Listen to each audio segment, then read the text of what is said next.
Hi everyone, welcome to the first tutorial for AppLab by code.org. This first tutorial gives you a very brief introduction to the software, a little bit about the interface that you're going to be working with, and how to add some basic content to your app.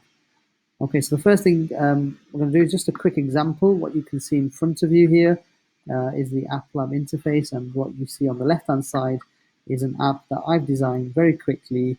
It took no more than 10 minutes to design and create this. I had some basic text, images, and some buttons on there. So this is the type of app that we're looking for you to create. As you can see, click on the Enter app, and on the second screen here, we've got some buttons with some sound behind them. Okay, so that's a type of a basic app with some basic content that we're going to try and create in these tutorials. So let's move on. How are you going to start this? Well, the first thing you're looking for is Studio at Studio Codes.org.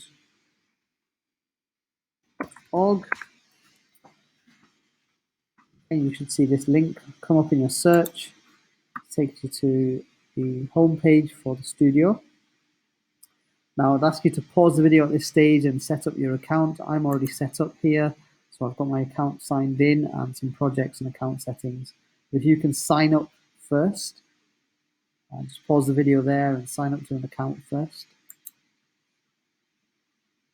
Okay, brilliant. Now that you've signed up, let's have a look at the actual app creation software. So if you click on Create on the top right of your browser, you'll see AppLab as an option. Click on the AppLab option, and it takes you back to the interface you saw earlier. So a little bit more about the interface here. On the top left-hand side, you've got the name of the project. At the minute, it's untitled. We're just going to rename that. So My First App. And click Save. Next to it, you've got the share option, which allows you to share with the code.org community, but also, very importantly, will allow you to test your app on your mobile phone.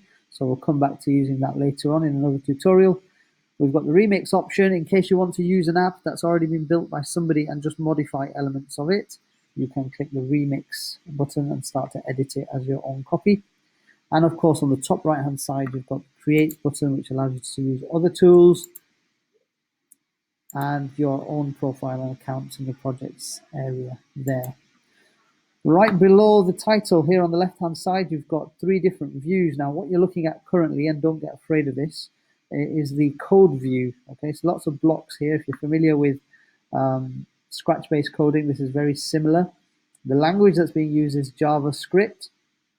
Again, for the purpose of this tutorial, you will not need to do very much coding. Okay, so just a little bit of coding later on when we look at buttons and how to get interactivity added to your app. So there are other views, and the main view you'll be using today is Design View. In there, you've got lots of tools for designing your app, interface, and prototyping, as you can see there. And then the last view is Data View. We will not be using the Data View for our tutorials. So let's go back to Design View. Underneath the View buttons, you've got the actual canvas, which is your mobile phone. That's the workspace you'll be using to actually build the app and the different screens of your app. Next to it, we've got the Design Toolbox, which are all the interface objects, user interface objects like labels, text, buttons, images, etc. And then to the right-hand side, you've got the workspace. Now, although it says workspace, this is the area where you're able to change the properties of the elements on your app. Okay, you can also create something called events. Events allow you to add some sort of functionality, so they're very useful for things like buttons, if you want to insert sound, etc. Okay, so we'll come to learn about those in another tutorial. So that's the basic interface that you'll be using to start creating your app.